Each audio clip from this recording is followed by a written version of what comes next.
안녕하세요, 세정입니다. 제가 오늘은 제가 살아오면서 느꼈던 인간관계에 대한 깨달음을 이야기하겠습니다. 인간관계에 대한 저의 깨달음 첫 번째는 영원한 적도 친구도 없다는 것입니다. 가까운 사람을 대할 때 우리가 두 가지 착각을 하는데요. 가까운 사람이니까 내 생각, 내 마음에 있는 것을 다 보여줘도 된다. 이것도 착각이고요. 가까운 사람이니까 내가 아무렇게나 함부로 대해도 된다. 이것도 큰 착각입니다. 가까운 사람일수록 예의를 지켜야지 그 관계가 잘 유지되겠죠. 가까운 사람이라고 해서 나의 정보를 다 보여주고 알려줬는데 내가 막 함부로 대하면 그 사람이 기분이 나쁘고 관계가 변하겠죠. 그러면 내가 알려준 정보를 역이용해서 그 사람이 나를 공격하고 험담하는 사람이 될 수도 있는 것입니다. 나와 잘 모르던 사람도 언젠가는 나와 친해지기도 하고 도움을 주고 받을 수도 있으니까요. 영원한 적도 친구도 없는 것입니다. 사람의 자아는 분별하는 것을 좋아해서 좋다, 싫다, 도움이 된다, 안 된다, 적이다, 친구이다 이런 것을 자꾸 나누려고 합니다. 그래야 뭔가 안전하다고 여기는데요. 세상은 그렇게 흑백 논리로 되어 있지 않아요. 이 사람은 내 편이다, 아니다를 나눌 것이 아니라 누구에게나 마음을 열어놓고 예의 바른 자세로 사람들을 대하고 살아가면 될 것입니다. 인간관계에 대한 저의 깨달음 두 번째는 자신의 개인 정보를 가급적 알려주지 말라는 것입니다. 서로에 대한 정보를 알려줘야 친해질 수 있다고 믿기도 하고요. 특히 한국 사람들이 그런 면이 많잖아요. 처음 만난 사람한테 직업이 뭐고 돈을 얼마 버는지 물어보기도 합니다. 문제는 뭐냐면 사람들은 다 에고가 있고요. 에고는 교활한 면이 있다는 것입니다. 그리고 세상 사람들은 다 내가 부족하다라는 결핍감, 자기 혐오 이런 문제를 가지고 있어요. 성공한 사람을 보면 축하해주는 게 아니라 시기 질투를 하는 사람이 더 많습니다. 그건 어쩔 수 없어요. 지금 이런 이야기를 하는 저나 다른 분들도 다 그런 면이 조금씩은 있을 거예요. 사람들의 에고의 특성을 이해하기 때문에 내가 그 사람들의 내면을 자극할 만한 이야기를 괜히 할 필요가 없다는 거죠. 내가 잘났다, 잘됐다 이런 얘기를 할 필요도 없고 내가 못났다거나 뭐 힘들다, 실패했다 이런 얘기를 할 필요도 없습니다. 유명한 말이 있는데요. 기쁨을 나누면 질투가 되고 슬픔을 나누면 약점이 된다. 잘난 사람을 보면 사람들은 시기 질투를 하게 되고 못난 사람을 보면 흉보고 험담을 하게 됩니다. 누군가가 힘들어하면 그 사람을 위로해주고 도와주는 게 아니라 그 사람을 더 짓밟고 일어서려고 할 수도 있어요. 남에 대해서만 그런 게 아니라 친구나 가족, 부모, 형제, 배우자까지 아주 가까운 관계에서도 그렇게 돼요. 내가 잘된 것을 진심으로 축하해 줄 수 있는 사람이 몇 명이나 있을까요? 누군가가 무엇을 가지고 있다거나 잘됐다거나 누군가가 능력이 있다거나 어떤 인맥이 있다거나 그 사람의 정보를 알면 알수록 사람들은 그것을 통해서 자기가 무엇을 얻을까에 대해서 빠르게 머리가 돌아갈 수가 있습니다. 누구나 다 그런 측면이 있어요. 그래서 야 누가 로또가 당첨됐대 그러면 친척들이 다 달라붙어서 돈을 달라고 하겠죠. 제가 영상에서 저의 이야기를 많이 한 편이지만 더 많은 이야기를 하고 싶어도 조심스러운 이유가 사람들마다 가치관이 다르고 선입견이 있고 다르게 판단할 수가 있기 때문이에요. 유튜브를 하면서 그런 것들을 특히 많이 느꼈기 때문에 이 말을 이렇게 이해하고 이렇게 해석할 수도 있구나 하고 나는 이런 의도로 말했는데 전혀 다르게 해석하고 받아들일 수가 있으니까 자기 개인적인 얘기를 하는 게 그만큼 어렵다는 것을 알게 됐어요. 그런 경험을 할수록 역으로 이렇게 생각을 하기도 해요. 과연 나는 다른 사람에 대해서 무엇을 알고 있는가? 우리는 단지 어떤 몇 가지 정보를 듣고 내 머릿속으로 그냥 추측해서 다른 사람을 비난하고 있지는 않은가 돌아볼 필요가 있을 것입니다. 나는 이런 사람입니다라는 상을 만들고 자꾸 설명해 줄 필요가 없고요. 그런 것을 여기저기 동네방네 떠벌릴수록 사람들에게 그 사람 내면에 있는 부정적인 감정을 갖다가 나에게 던져버리세요 하는 그 투사의 총알바지가 되도록 만들 뿐입니다. 그렇게 시달리지 않으려면 자기 얘기를 하는 것에 대해서 신중해야 된다고 생각합니다. 인간관계에 대한 저의 깨달음 세 번째는 다른 사람이 나를 이해할 거라고 기대하지 말자는 것입니다. 우리는 답답하면 자기 이야기를 하고 공감받고 싶어 하고 하소연을 하는 경향이 있는데요. 저도 그런 사람이었지만 그게 참 문제가 있다는 것을 깨닫게 됐어요. 누군가가 나를 완전히 이해하고 내 얘기를 다 들어주고 공감해주는 사람이 있을 거야 라는 그런 가상적인 존재를 생각해놓고 아무에게나 막 말을 하지만 사실 그 사람은 그런 사람이 아니에요. 내가 말하는 그 사람도 자기 인생 문제로 힘든 사람이거든요. 내 안에 있는 것을 보여줌으로써 그 사람을 더 힘들게 하는 거잖아요. 공감받고자 하는 마음이라는 게 어떻게 보면 이기적일 수도 있어요. 그 사람의 힘든 점은 내가 들어주지 않고 야, 내 얘기를 들어줘 하는 거잖아요. 서로 그런 이야기를 가볍게는 나눌 수 있지만 완전하게 공감을 하고 이해할 수는 없어요. 결국에는 남의 인생이거든요. 내 인생이 잘 되든지 못 되든지 연관이 있는 사람은 나밖에 없어요. 내가 기쁘든지 힘들든지 거기에 대해서 진심으로 공감해 줄 수 있는 사람은 가족 정도 가능한데 가족도 그것을 완전하게 이해해 주지는 않아요. 부모도 배우자도 나를 100% 이해할 수는 없어요. 저는 그것을 깨닫게 되었고요. 제가 30살 때쯤에 제가 힘들다고 이야기했을 때 남편이 공감해 준 적이 거의 없었어요. 너만 힘드냐? 나도 힘들어. 힘들게 하지 마라. 이런 얘기만 듣다 보니까 결국에는 저 스스로 자생력을 키워야 했고 내가 나를 위로해 주는 일을 할 수밖에 없게 된 거죠. 그리고 그게 유일한 방법이라는 것을 알게 된 거예요. 내 인생은 나의 것이고 나를 정말 이해하고 알아줄 사람은 나밖에 없는 거예요. 그게 외로운 것 같지만 진실이에요. 사람들 사이에 진실로 사랑하고 진실로 공감을 나눌 수도 있겠죠. 그런데 저는 그런 것을 별로 못 느껴봤기 때문에 저 자신이 그걸 믿지 않고요. 다른 사람들 사이에서도 그런 것을 별로 관찰을 한 적이 없어요. 내가 힘들다고 다른 사람들에게 자꾸 하소연할 게 아니라 한번 내 마음을 바라보고 내가 지금 이런 감정을 느끼고 있구나. 그래, 그럴 만도 하지 하고 자기를 인정해주고 그 힘든 마음을 바라봐주고 그게 최선이라고 생각하게 되었습니다. 다른 사람이 나를 이해해 주기를 기대할 수 없는 이유는 사람들마다 생각하는 방식이 너무 다르기 때문이에요.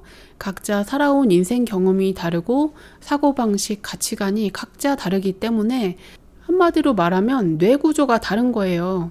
내 뇌구조랑 다른 사람들 뇌구조가 다 다르고 전 세계에 77억 명이 있으면 77억 개의 뇌구조가 있고 77억 개의 우주가 있는 거예요. 각자 다른 세상에서 살고 있고요.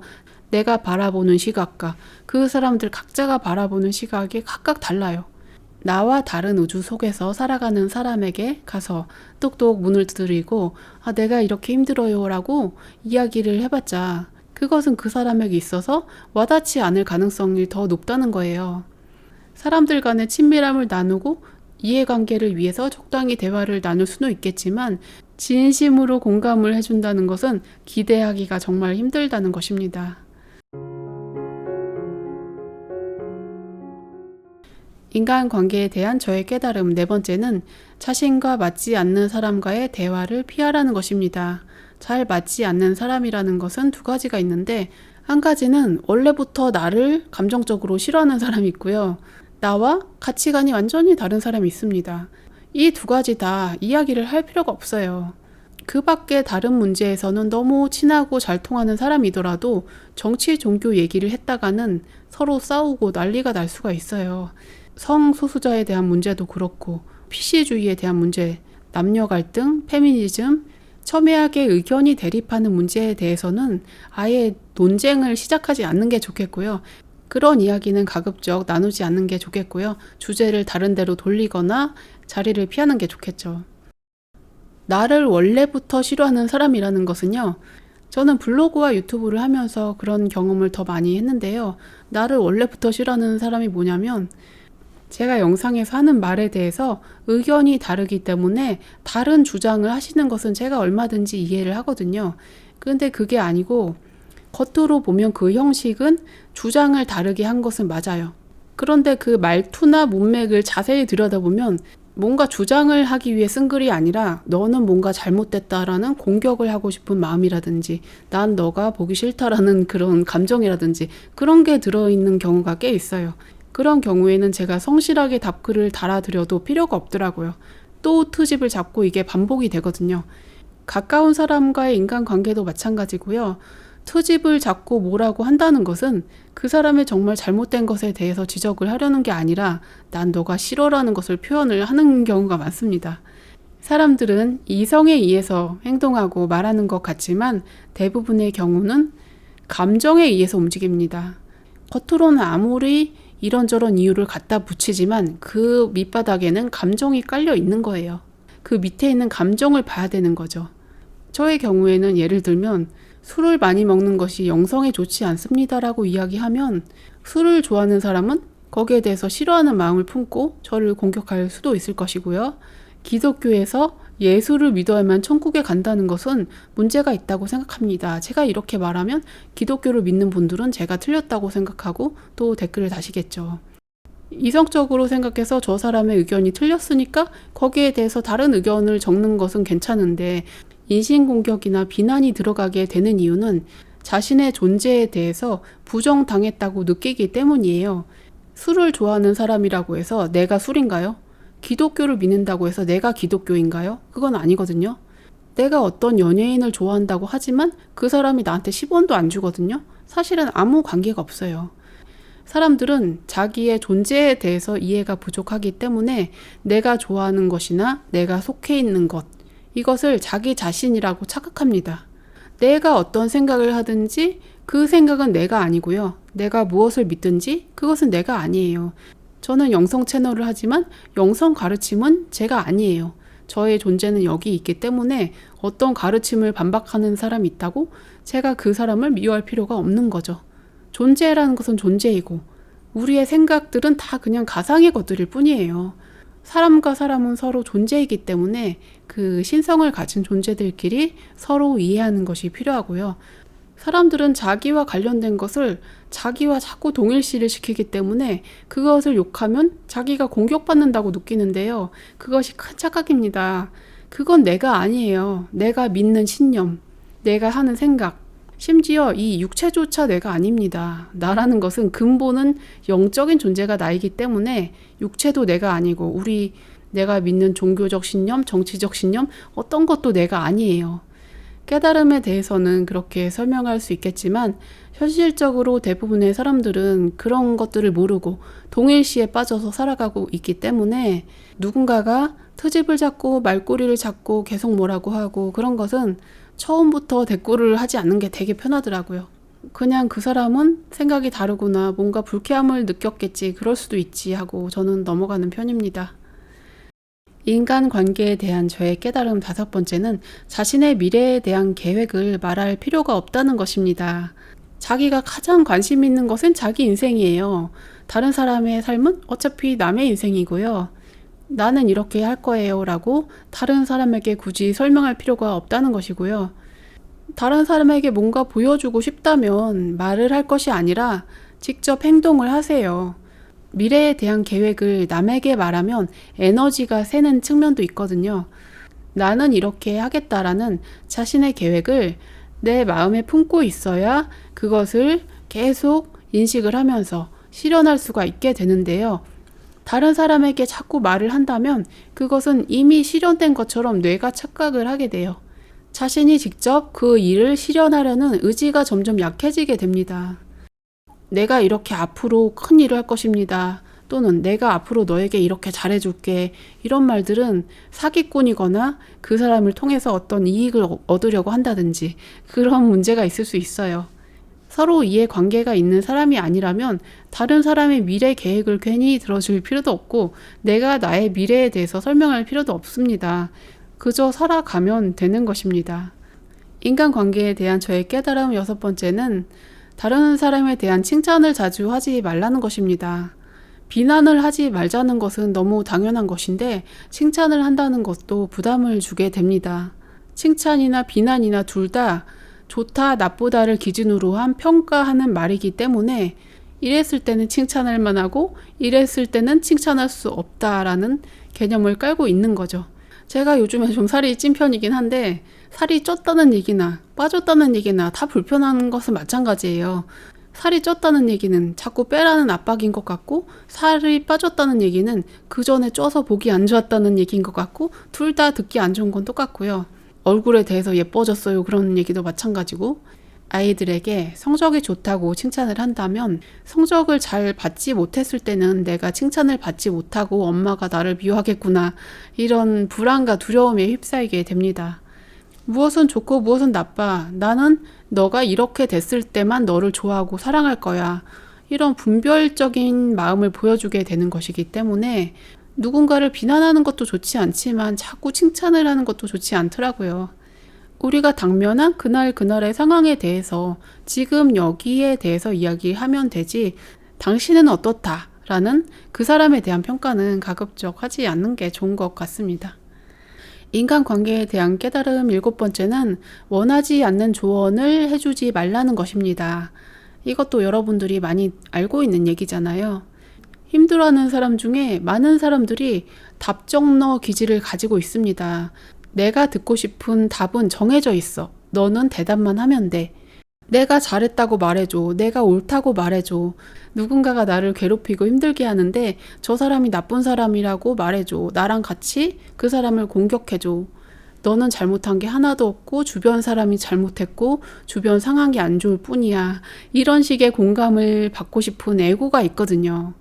힘들다고 하소연을 하는 사람에게 함부로 조언을 했다가는 큰 일이 일어납니다. 내가 너무 힘들어요. 같이 저 사람을 욕해주세요. 그랬는데, 당신에게도 이런 잘못이 있지 않나요? 당신이 이런 점을 고쳐야 될 것 같은데요? 그런 말을 했다가는 힘이 없어서 시름시름 앓던 사람이 갑자기 이렇게 에너지가 넘쳐가지고 분노 폭발을 일으키고 역으로 나를 마구 공격하게 됩니다. 그리고 이런 문제는 속아 넘어가면 안 돼요. 상대방이 조언을 원한다고 해줘서 했는데도 이런 문제가 생기거든요.